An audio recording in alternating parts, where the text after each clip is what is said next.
what is fundamentally wrong with the world economy? I'm going to give you a two-word answer, or three-word answer, four-word answer. It's very simple, and it's that across the world, and this is not a U.S. conversation, it's a global conversation. Across the world in the last 30 years, there's been a fundamental collapse in worker bargaining power. And that has set off a whole series of dysfunctional economic dynamics, and ultimately, as Bob was saying, dysfunctional political economy dynamics which relate economics and politics and social trends. What the collapse of worker bargaining power has meant is that we have lacked, and this has gotten progressively worse in the last 10 years, but it's been true for a generation in the places where the collapse started, is that we've lacked broad-based wage growth. And that has been extremely pernicious development in terms of what it drives. The result is that the first order result is a long-term decline in wage shares in the global economy. And again, this has been particularly dramatic in the last 10 years. And it's true across the entire world economy, right? With the very recent exception of China. Everywhere else in the world, you've seen a dramatic decline in wage shares. In the developed world, typically from about 75% of GDP to about 65% of GDP. Now, the decline in wage shares is feeding a global lack of demand. And the global lack of demand means that you have baseline high unemployment, which is corrected which people try to correct with various sorts of self-destructive efforts, such as financialization, credit, and what Heather described as mortgage Keynesianism. Now, I want to point out a couple of things that might be surprising to you around this set of issues. The first is that the wage share, the United States is supposed to be the consumer society, but the wage share in the United States has always been lower than it has been in Europe.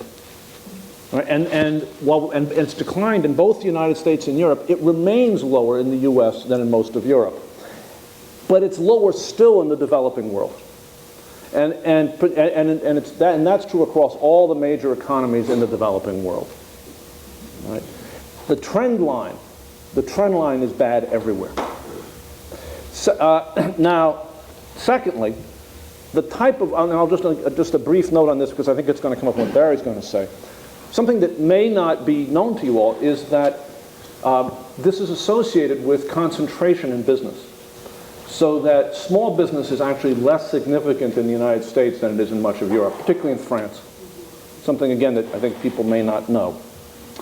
The immediate solution, and it's an amazing thing, that you can find all the data I've just laid out, plus these solutions on the website of the International Labor Organization, the ILO, which has woken up in a big way in the last few years under Guy Ryder.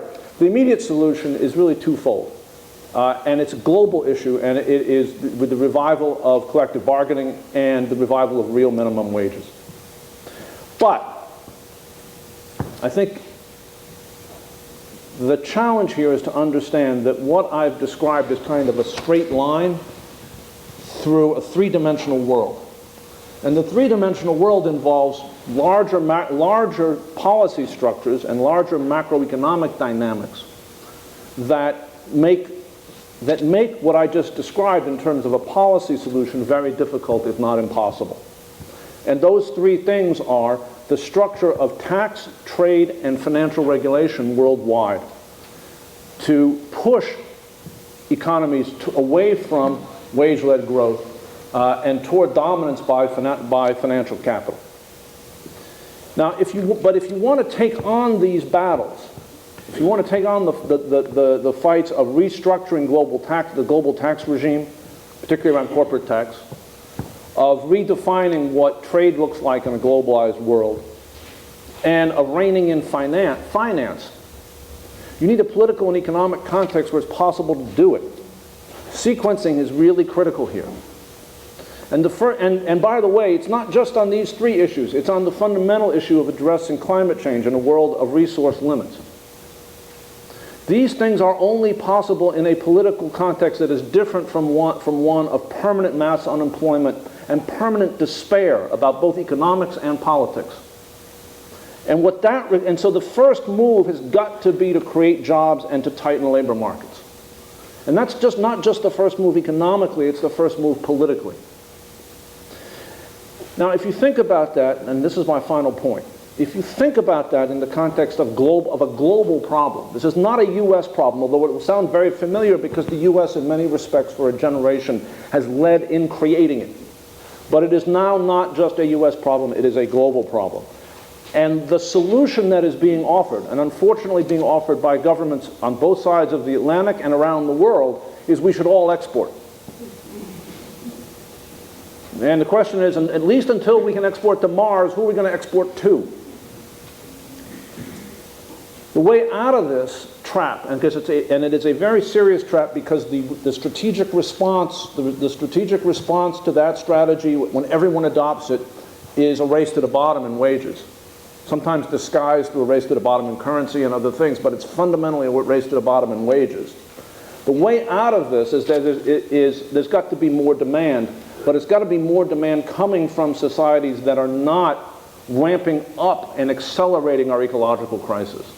And the way you do that is through essentially a global New Deal and an investment, a New Deal in the sense of investment, in the way that we invested in the poorest parts of the United States in the New Deal, investment in that quarter of the world that is essentially excluded from modern economic life. And I'll stop there.